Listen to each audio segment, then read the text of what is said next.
people behind the scenes that put this night together. And if you can recall, this is the second of our series of information events that will help inform parents and prepare them for bringing students back. If you recall, earlier in the month, we had engagement sessions in which we provided information to families and asked for input on what they would need to bring students back. And this is our second wave of information information sessions where we're going to share a little bit more about what school actually looked like. So we'll go into detail. As you can see on the slide, we talked to more than 3,500 families last time. Before we actually get started though, what I'd like to do is first off, thank our communications team led by Director Sylvia McDaniel and Emily Hicks and Aaron Harada and Macy Mulholland. They're all on the call right now. So if Emily, you can turn on your camera. And if I just say your name, turn on your camera, that would be great. People can see you. Macy Mulholland, thank you. Then we have our Sylvia McDaniel. Thank you, welcome. And then we have our level directors, Heidi Litchfield, who will be presenting today. Matt Biondi, our middle school level director. Our ASL interpreter, Jessica Van Winkle. Thank you, Jessica, for all you do. Kevin Walker, our elementary director. Melissa Glover, our SPED director. Sarah Leroy, our elementary director. And Olga Cobb, who is our other assistant superintendent, will be behind the scenes today, supporting with answering questions. And Cynthia Richardson, our director of equity, access and advancement. So I'm going to pass it off to Heidi Litchfield, but I just want to take a moment just to say welcome. I know you have a lot of questions and we're going to do our best to answer all those questions tonight. Heidi, you have the floor. Sounds great. Thanks so much, Dr. Idosnata. As you mentioned, we have been engaging families about the return to school.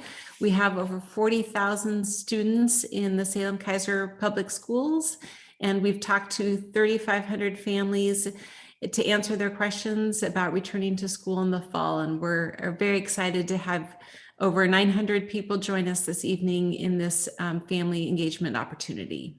Thanks for being here.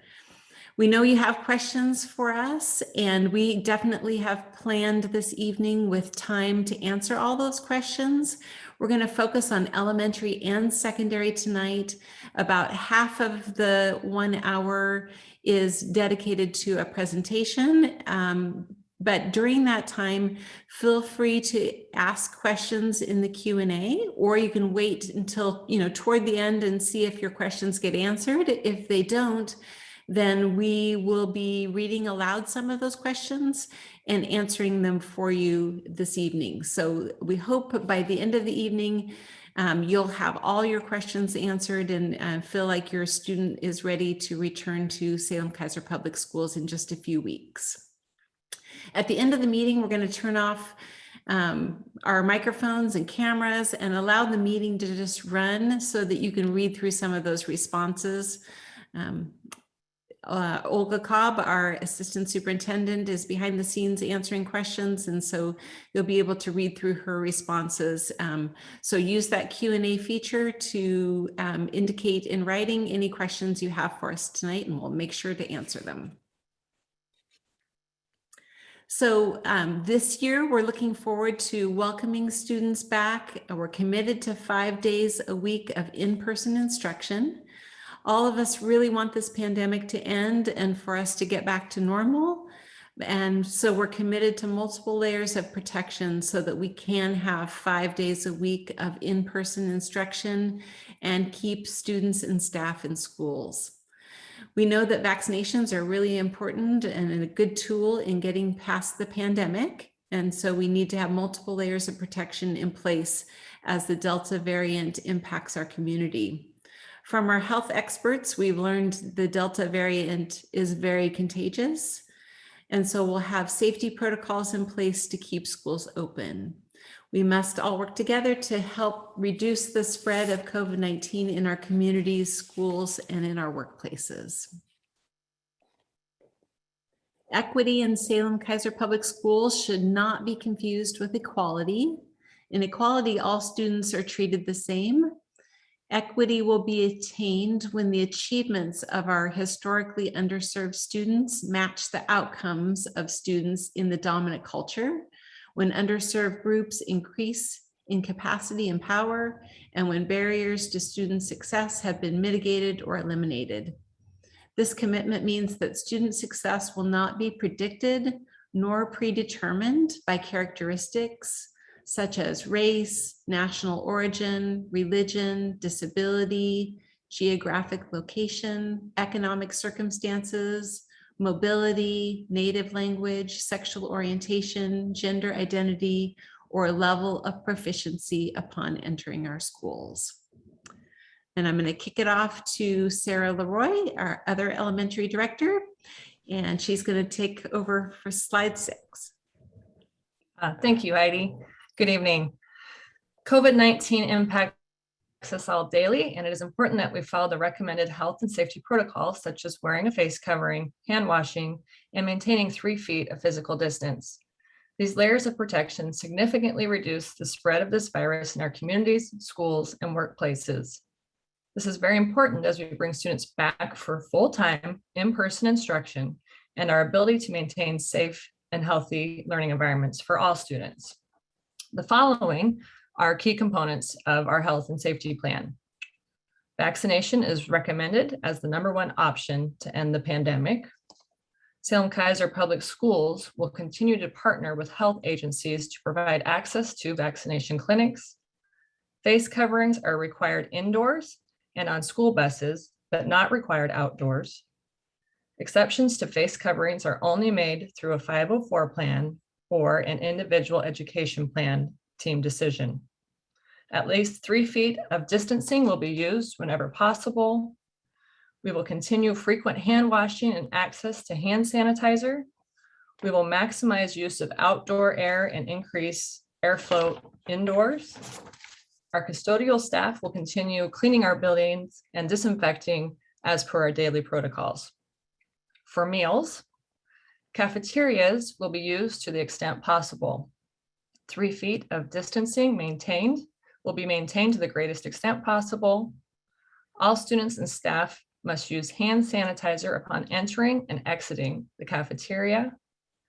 Face coverings will be worn until students are sitting with food. Disposable items will be used for serving. Some schools may need to use classrooms for meals and also have the option to eat outdoors during nice weather. For athletics, first of all, registering for athletics at your school is now easier than ever. Salem-Keizer Public Schools has partnered with Family ID to support online registration for all athletics in each of our middle and high schools. Families should contact their school if they need support with completing registration through Family ID. For safety in athletics, face coverings are required indoors, except when athletes are actively engaged in a practice or playing a competitive sport at any level. Spectators are required to wear a face covering indoors, regardless of their vaccination status. For outdoor athletics, face coverings are not required. For music, indoors, face coverings are required except for wind instrumentalists when in the act of playing their instrument. Additionally, when instruments will be covered at the bell. Choir may remove face coverings in concert performance, but must wear face coverings in classroom settings. In theater, actors may remove face coverings while on stage and performance, but must wear face coverings in classroom settings. Spectators are required to wear a face covering indoors, regardless of their vaccination status. Outdoors for music, no face coverings are required. Now to my colleague, Kevin Walker. Thanks, Sarah. So for all your back to school information, please visit salemkeizer.org to stay up to date for back to school. If you have not registered your child, you can go to the district website to set up your Parent View account in order to register. Registration can be completed fully online, either on a desktop or mobile device such as smartphone. Registration will ask for proof of address, proof of age, and immunization records. If you're unable to provide any of the above documentation, you can still complete online registration. Your school will work with you individually to meet the needs of your student for enrolling in school after you submit online registration. So we welcome all students and families, regardless of nationality, place of birth, or other circumstances. If you need help with completing registration, please contact your school. We've received questions about EDGE, our online program, and registration is currently closed for the 21-22 school year. During the school year, there are a few things related to technology that will be important for you to know. First, the district uses a platform called ParentView. ParentView is your hub for information on your child's progress, grades, absences, and more. As a parent, you can use ParentView to register your child for bus services, excuse an absence for your child, share documents, and check your child's grades and more. After registration, you should receive an activation key from the district for you to activate your ParentView account. Only one account is needed for each parent, and it will include all students who are enrolled in our schools. If you need support with activating ParentView, please contact your child's school for assistance. So Chromebooks, students grades 3 through 12 will have access to Chromebooks. Grades K2 will have access as needed. Chromebook distribution will vary by school. Students in the EDGE program will also have access to district-provided Chromebooks. If your student will need a Chromebook, please contact your child's resident school to coordinate a checkout. So kinder assessments. The days are September 8th through the 10th by appointment. As the first day of school is approaching, it's important to take note of our key dates. The first day of school for students in grades 6 and 9 will be on Tuesday, September 7th. This will allow for students to see their new school, find their classes, and get all ready to go before the rest of the school students arrive. The first day for students in grades 1 through 5, 7 through 8, and 10 through 12 will be on Wednesday, September 8th. This will be a late start day. The first day for kindergarten will be on what we call a smooth start. Kindergarten students with the last name beginning with A through L will have their first day on September 13th and then come back on September 15th, which will be a late start day. Kindergarten students with the last name beginning M through Z will have their first day on September 14th. All kindergarten students will then be together for their first day with the full class on September 15th. Remember, September 15th will be a late start day. Visitor information. So visitors will have limited access to the office for school-related business. Think meetings, IEPs, 504s. Face coverings will be required, and check-in, check-out protocols will remain in effect. Volunteers will not be permitted at this time. Schools will use the month of September to practice and solidify safety protocols and routines with students and staff. Please call your school's office if you need to set up a time to visit to complete registration or any other need. Bond information. Some schools are under construction. A few school offices are located off-site until late August. A few schools will have temporary adjustments to parking, traffic flow, and building entry. Call your school office for details. All SKPS schools will have adjusted bell times for the 21-22 school year. Elementary schools will begin at 7:50 a.m. and end at 2:20 p.m., with the exception of the 6 below schools in the EDGE program. On Wednesdays, all schools will begin 1 hour late to allow school staff a regular time for collaboration and planning. Schools will still release at their regularly scheduled time on Wednesdays. I'm going to go ahead and hand it off to our middle school director, Matt Biondi.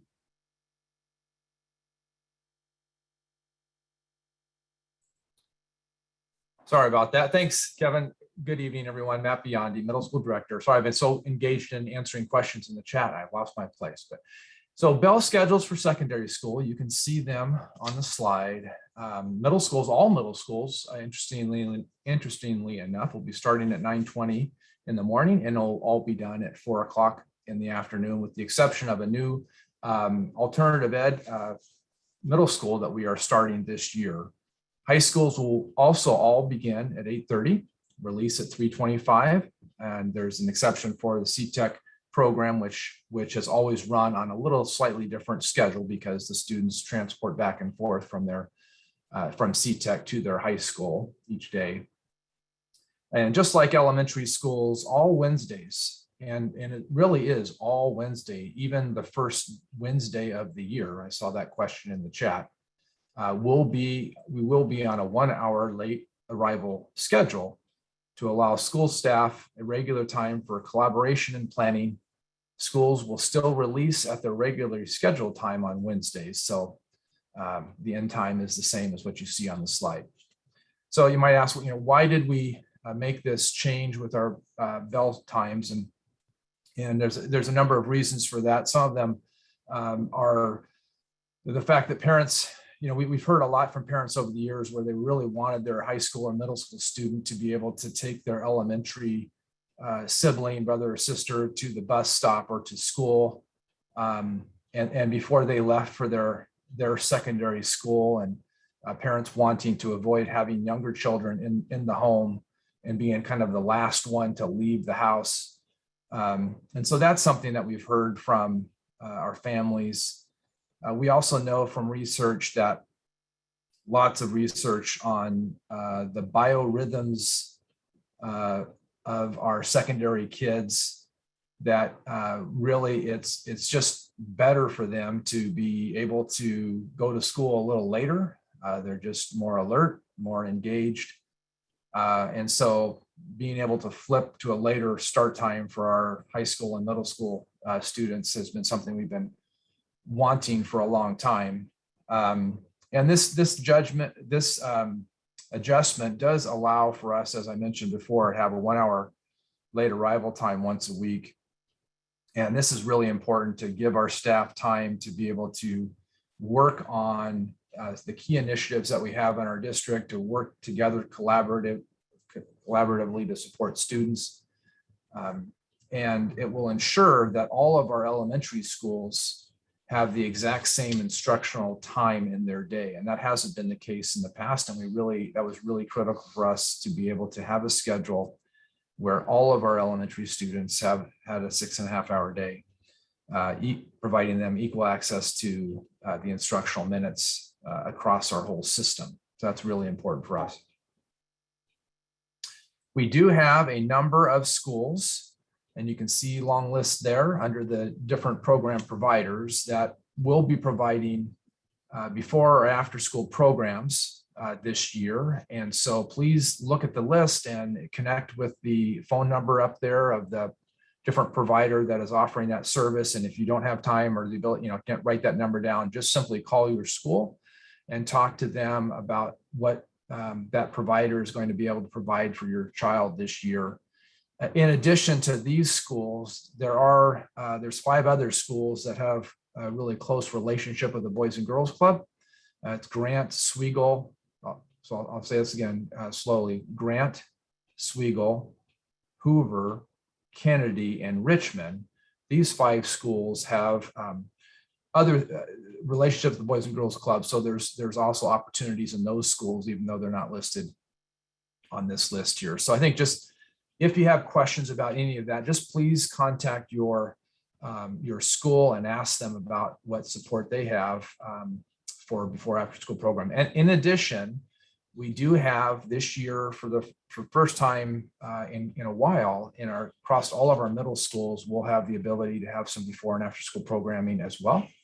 And so schools are working hard right now to develop those programs, and some will offer both before and after school. Some might do one or the other, but this is in addition to athletics and music. It's extensive clubs, could be some intramural sports, other things to help engage our kids in. So again, please contact your school office to learn more information about that.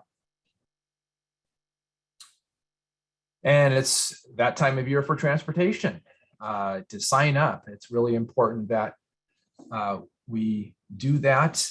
We require that our students register for our bus rider registration.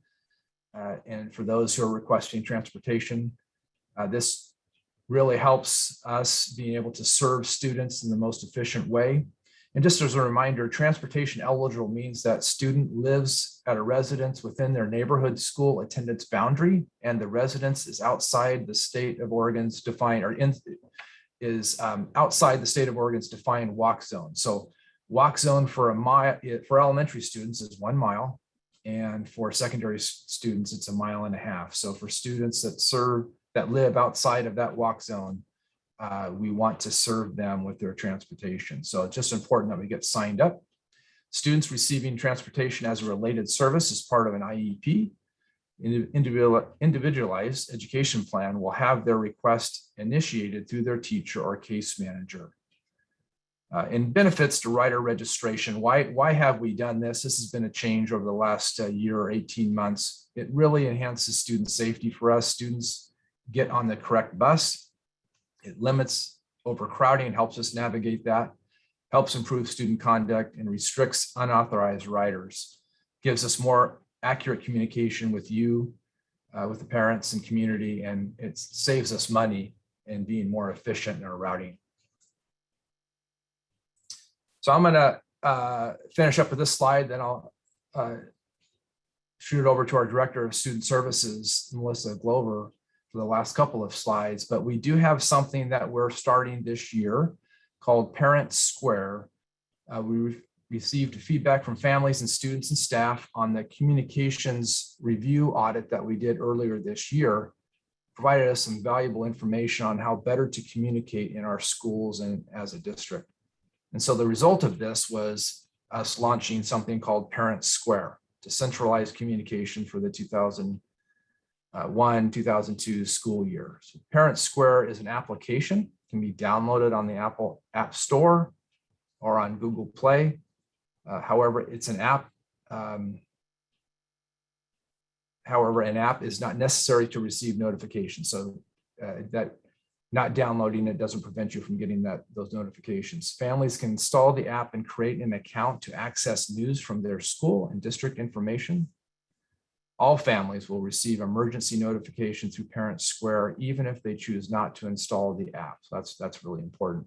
Great thing about Parentsquare is that it will allow for all communication from the district, from schools, from teachers to be in one place through one platform. And that's something that we heard from you all in our communications review is the communication coming from all different means and how can we get that through one platform. And so this is our effort to try to serve in that way.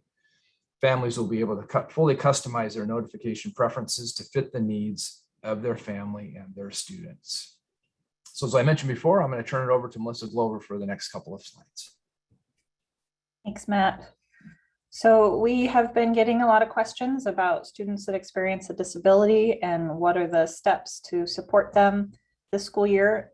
So just to kind of give you a little bit of information, knowing that most decisions are very individualized, do know that many students will require accommodations related to the face coverings. And these are things that we experienced last spring, and our IEP teams were able to get very creative in ways to make sure that students were still able to access school, access peers, and support their disability related needs. Those accommodations do have to be documented within the IEP or 504 plan. So if there were no accommodations implemented in the spring, maybe your child was not in person yet, be sure to reach out to the school and ask about those accommodations being put into the IEP or the 504 plan. Many students had those already documented from the spring. Questions, go back one slide, please. Questions specific to 504 eligibility.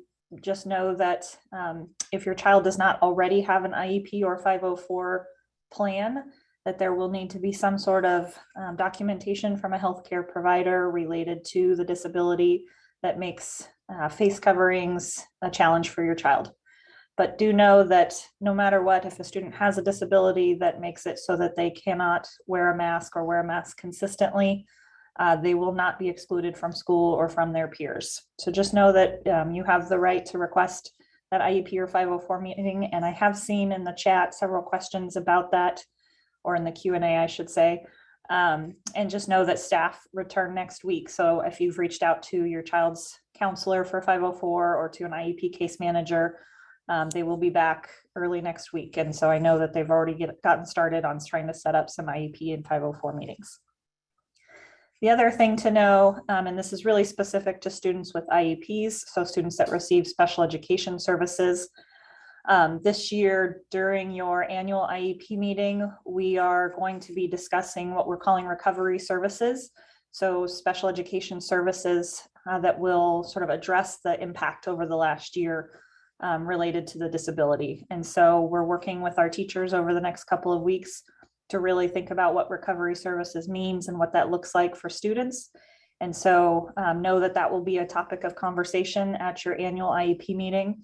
If you feel like you want to have that conversation sooner, you do have the ability to request an IEP meeting to ask for that conversation to happen sooner. So same as before, just reach out to your school, reach out to your case manager if you want to have that sooner, but know that we are planning to talk about recovery services, which might mean additional special education services and supports during the next couple of years to address the impact of distance learning and the pandemic in general on students with disabilities.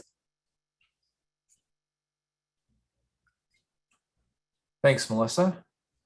Go to the last informational slide we have is about meals, and I see questions about that in the chat. So just reminder about a couple of things. Breakfast and lunch will be available for free for all Salem-Keizer students for next year. That's fantastic. Schools with cafeterias will have lunch in the cafeteria. We're going to want to use that to the extent we possibly can. Schools that do not have cafeterias, the lunch will be in the classroom, and we will maintain 3-foot distancing between students as much as we possibly can.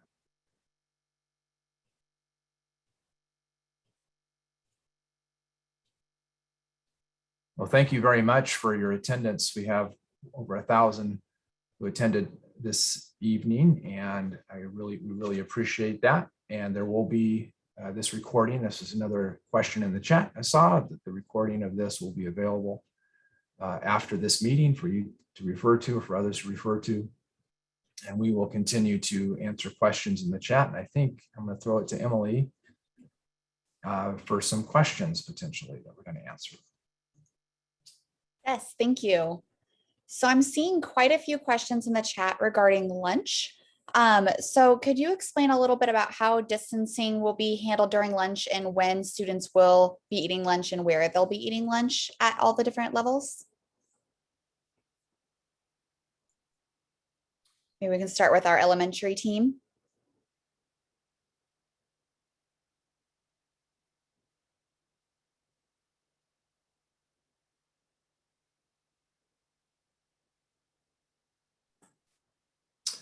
Heidi or Kevin, do you want to take this one?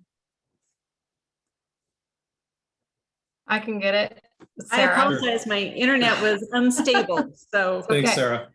So for elementary, like what Matt just said, schools that have cafeterias, we are going to use them as much as we can, and we can get students 3 feet apart. Teachers and staff have this figured out, how to get students seated at least 3 feet apart. And they also will have the option to use their classrooms if that cafeteria is too crowded. So in some of our schools, you're going to see a mix of both, some students eating in the classroom and some eating in the cafeteria. And we have given the option for our schools to create an outdoor eating space when the weather's nice as an option as well for our students.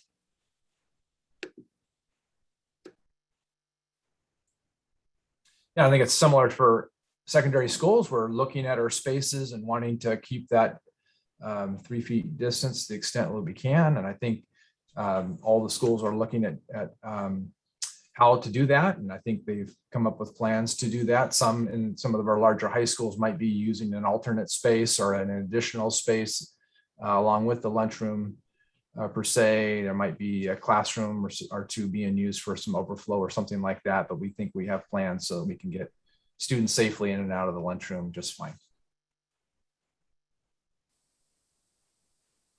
Great, Matt. I think I have another one for you. Again, on distancing, how will 3 feet distancing be maintained in hallways during passing time for middle and high school? Well, we'll be doing some similar things that we did in the spring. We have directional arrows on the hallways to help just guide students along. And one thing it's important to remember that when we think about contact tracing, it's really being less than 3 feet apart for an extended period of time, like 15 minutes. And so just moving back and forth in the hallway, as long as we're going to keep kids moving, we don't want kids standing around and congregating in the hallways, but just they're traversing back and forth between classes, staying, on the one side of the hallway and moving along with everyone else. We think that we can do that very safely. We did it very safely in the spring, and we anticipate that being a very workable solution for us moving forward in the fall. Hey, Emily, this is Ethan Dosnata. I'm seeing a lot of questions in the chat or in the Q&A about eating and how is it safe for students to eat with their masks off. And so we're doing all we can to reduce the amount of time that our students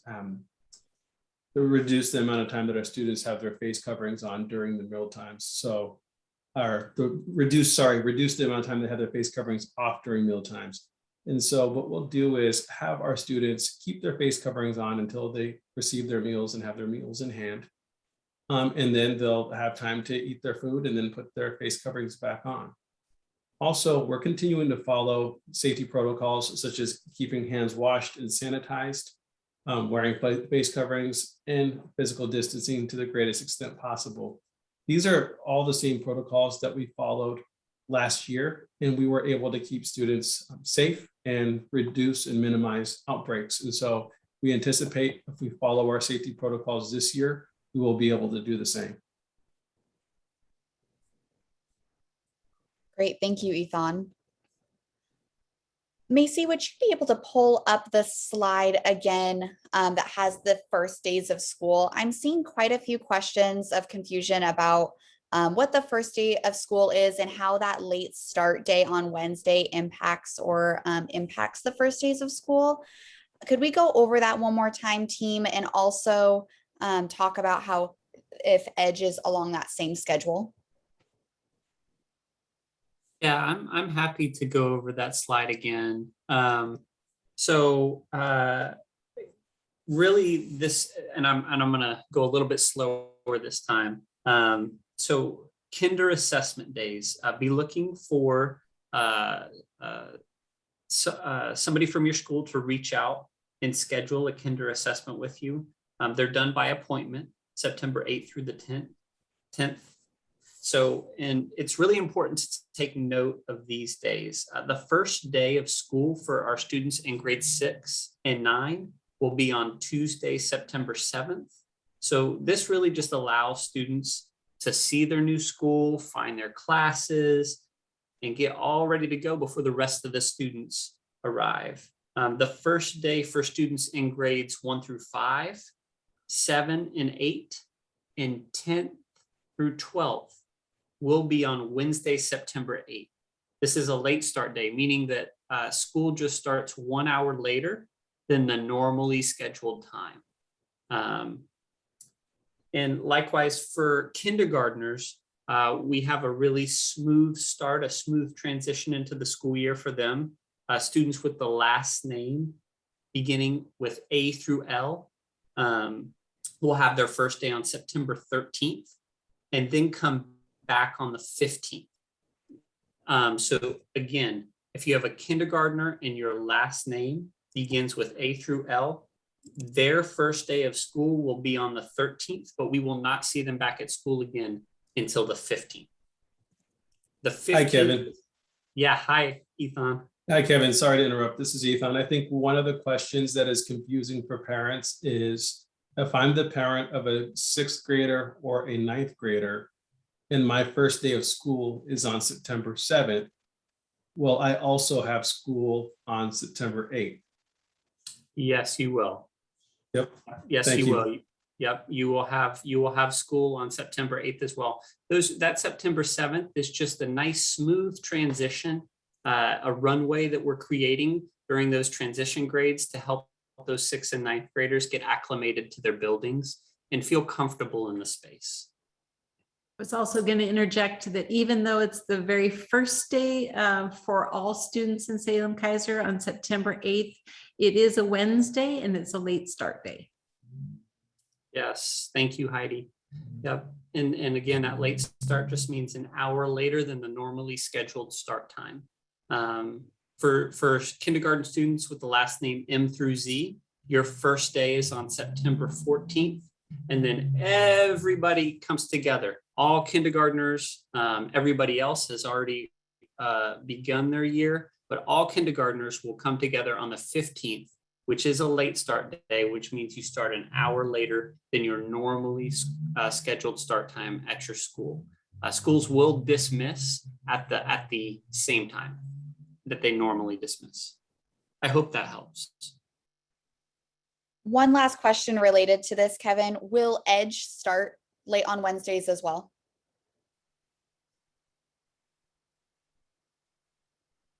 I'm not sure I know the answer to that, Emily. Maybe- Yes. Yes, Okay. I can say that. This Matt, Edge has the same late start times. They have a slightly different schedule, but the same concept as the comprehensive schools do.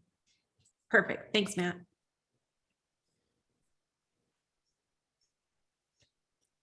Okay, so I'm seeing also a lot of questions, speaking of Edge, about Edge registration. Can families still register for the Edge program? The Edge program is currently full. We tried our best to notify parents of the importance of registering in the spring. If they thought that there was a chance that they would not want to, or that there was a chance that they may want to have their child have access to online instruction, because we knew that there was possibilities that we can be in flux when it comes to being in person, maybe having to wear face coverings, or being in CDL. However, we do have a wait list, and we would encourage you to visit the district website to look at the options for getting on the wait list. There should be a banner. And so I would encourage you to get on the wait list if you would like your child to be enrolled in Edge when a spot opens up.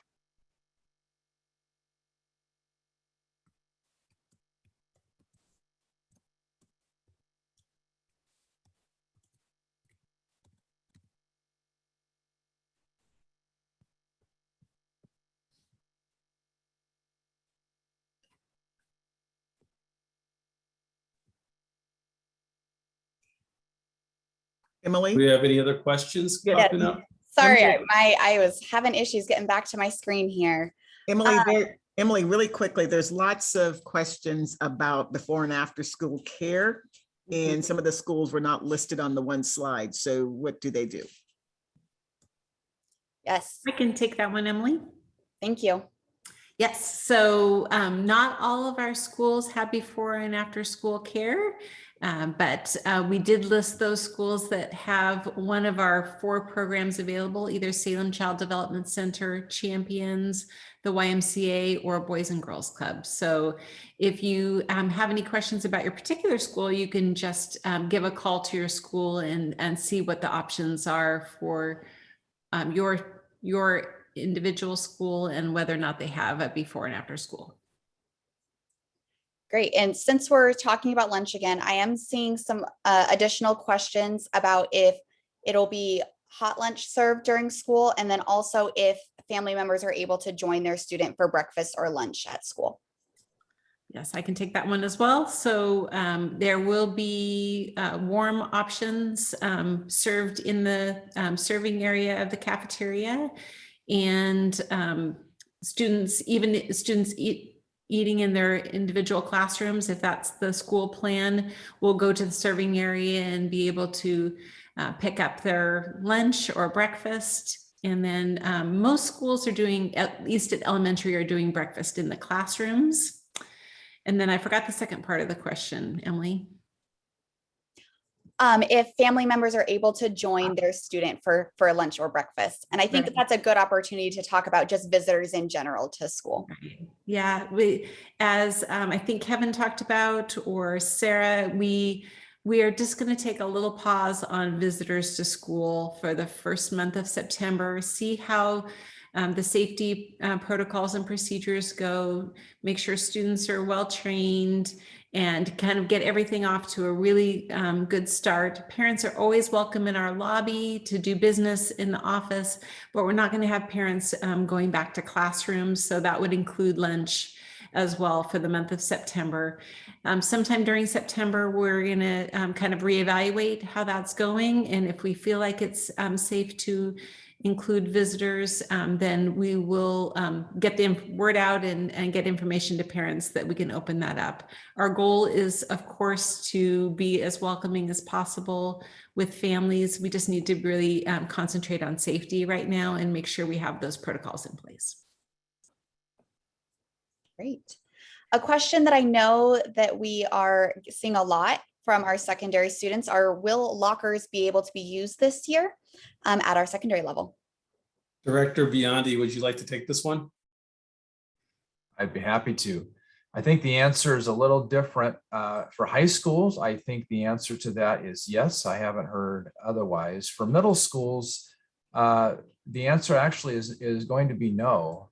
For the most part, we will work with students who have some special needs and requirements to make lockers available if they need to. But our schools are really thinking deeply about, it doesn't have anything necessarily to do with COVID. It's just about the environment of the school and wanting to create safe places that are free from distractions and just are positive. And so many of our schools, if not all of our middle schools, are really considering strongly, and they should be communicating with their family communities about this, that they are not going to use lockers in the way that lockers have been used in the past. So students will be allowed to take their backpacks to class with them. And I think a lot of the materials that we may have, we may think about in the past, like those big 3-inch or 4-inch binders the students were carrying around in the past. I think schools are really thinking about how can we leverage the Chromebook, that technology that everybody has, to get more of our work on the technology and less about lots of different papers that we're carrying around and textbooks carrying around. So I think for the middle school, I think largely the answer is not a wide use of lockers at all, and really trying to use that as a way to help the congestion in the hallways, to just make that hallway experience more positive, and less reliance on students having to go to their locker between class periods, but more access to either staying in class, talk to the teacher and get support, or use the restroom or whatever, but not having the lockers as part of that experience.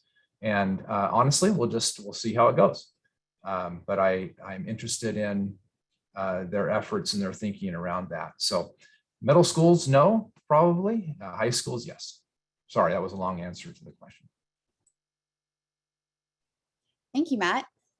I think the next one is going to be for Sylvia McDaniel, our Director of Communications. We're having quite a few questions in our chat around Parentsquare. We currently are using a system called Remind for our text messages. And so there's a little bit of confusion or questions around what the difference between that is for our district. Parentsquare will replace Remind. Parentsquare is a much friendlier application, and it will do all of the same things that Remind does plus more. So we will be working with parents on how that works, but I don't want to say guarantee, I'm doing this with a smile, but you all will be really happy about this new technology. Remind is going away, and so will School Messenger.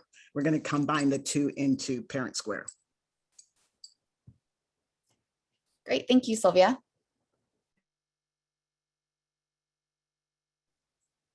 Okay, a little bit more clarification on the late start day on Wednesdays. Will that make it so that way students are out an hour later on Wednesdays, or will the day stay the same? The day will stay, the release time will be the same. The start time will be an hour later, and the bell schedule will be adjusted based on that release time and the condensed day. On the first days for the transition days for our 6th and 9th graders, will there be an opportunity for any 10th graders or other additional grades that haven't been into the school yet to access seeing the school before the first day? Right now, we don't have any plans for our new to the district students to, whether they're a 10th or 11th grader, to see the school prior to their first day of school. We will, however, provide principals with that feedback that there is an interest for those who are new to the district or new to a school to see the school before the first day of school that may be new to the district. Wonderful. Okay, next question. When will students at elementary find out who their teacher is? I can answer that one. So each school handles that independently, and they have a process for posting class lists. And typically that happens the Friday before Labor Day. And it's typically in the evening, but that's not the case for every school. So if you want to know for your elementary school and your child's just dying to know, just give a call to the school and ask them when they plan to post their class lists. Wonderful, thank you. Ethan, would you be able to go over a little bit about the changes to graduation requirements for this year? Sure. So as it stands, our graduation credit requirements remain the same, where students need 24 credits to graduate. And this includes requirements related to certain content areas such as math, social studies, language arts, etc. The one change that is important to note is that there is no longer an essential skill requirement connected to reading and writing and math like there was in the past. And so for now, what our students really need to focus on is just showing up as students every day at school and passing their courses and really engaging in the coursework in front of them and earning those 24 credits, of course. Thank you, Ethan. Next question. Can you explain the use of Chromebooks this year? Will all students have access to a Chromebook this school year?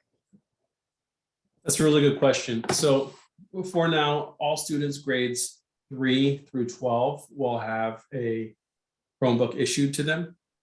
And then students K through 2 will be using Chromebooks, but the distribution of Chromebooks will be on a case-by-case as needs basis.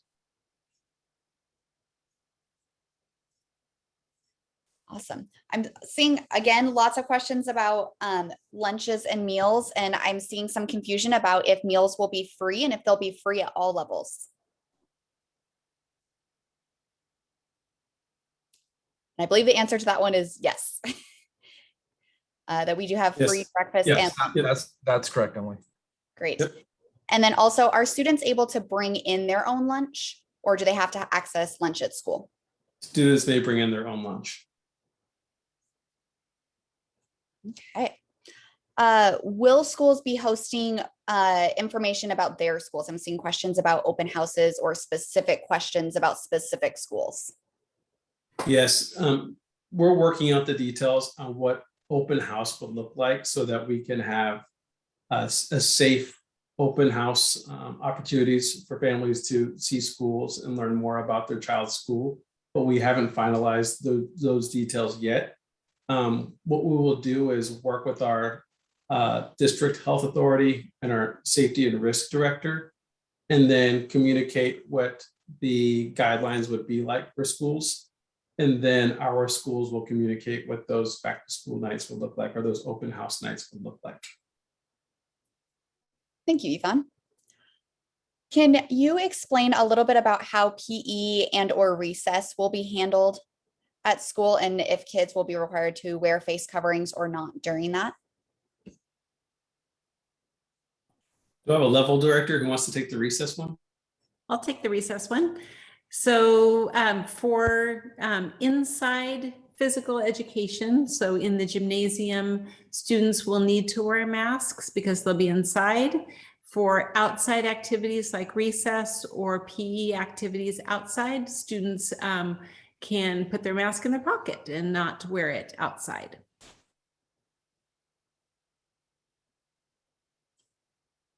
And at this point, our students will be wearing face coverings indoors.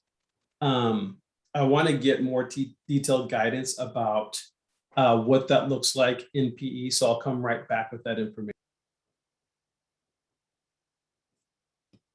Great.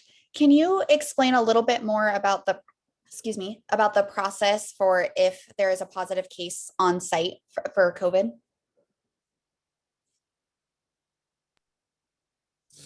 So the protocol for if there's a positive site or case of COVID in a classroom, or if there's been an exposure.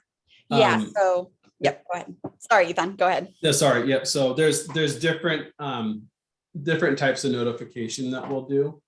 If a student has been directly exposed to somebody, so that means prolonged exposure for inside 6 feet for 15 minutes or longer, then they will receive communication both in the form of a letter and a phone call from a school nurse or district health authority, notifying them and walking them through the process of what the next steps are related to quarantining. And if there was an exposure in a school, we're still notifying families that there was a case of COVID within their school. And so families are still receiving notification on that. But we are contacting families directly if there were direct exposure for a prolonged amount of time. Wonderful. I'm also seeing quite a few questions regarding supply lists. When will supply lists be available, or where can those be accessed for families?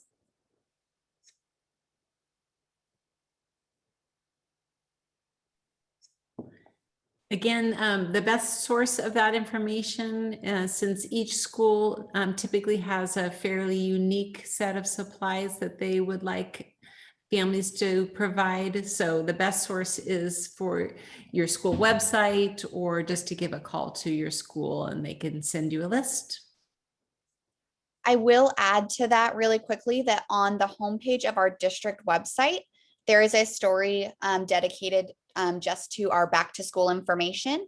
And in that story, the second to the last link on that story is a general standard supply list if you're wanting a list to help get you started until you connect with your school for more specific information. Great information. Thanks, Emily. Yeah. I'm seeing quite a few questions also about our students who are new to buildings, especially at our elementary level, with anxiety going into the school and families not being able to help them. And can you explain a little bit about how staff will support students in making sure that they get to the right place or feel welcomed into the school?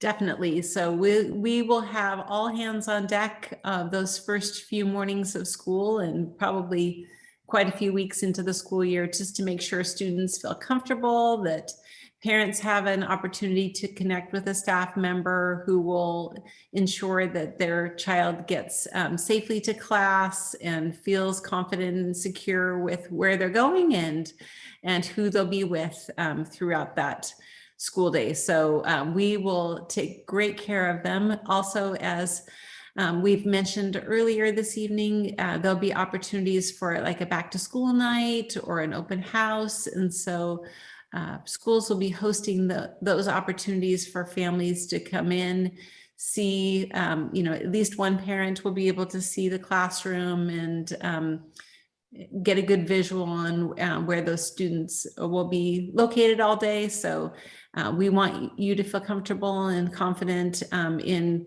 dropping your student off. So let us help you with our staff that we'll have available out and ready to go, help provide that support. Thank you, Heidi.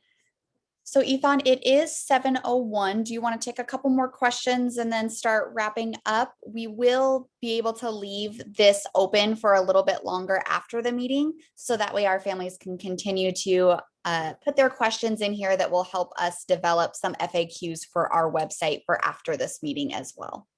Sure, and I just want to provide a point of clarification for the PE. When PE is indoors, students do need to wear a face covering. When it's outdoors, students won't have to wear a face covering if they can maintain 6 feet of physical distancing. So for the fall season, and as long as the weather is good, we're going to really encourage our PE classes to go outside and enjoy the good weather and to not have to have a face covering on.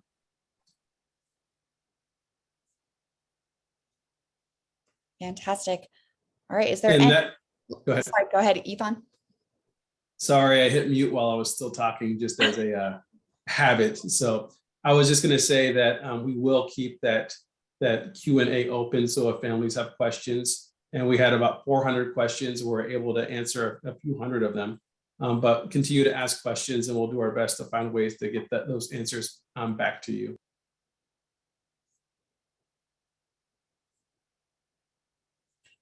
Wonderful. Any last parting words before we close out the meeting? Like Ethan said, we will leave this up and running for about 15 minutes after our end tonight to allow for more questions. Looking like I am going to see a little bit more questions about transportation.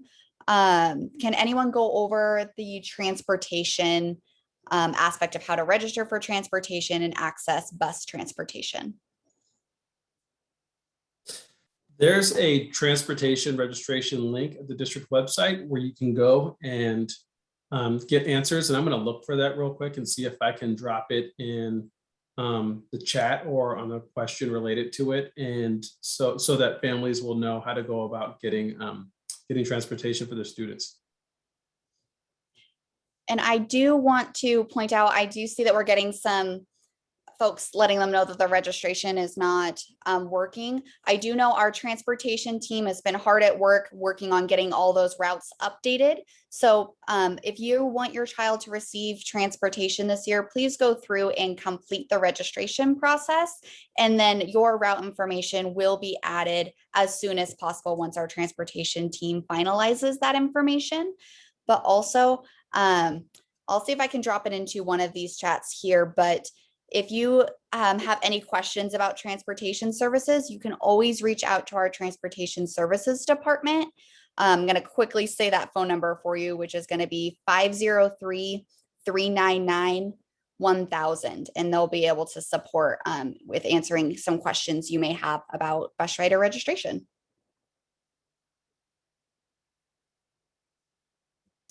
And I have the registration page right here, and I'm just gonna choose a random question to use to drop it into the chat.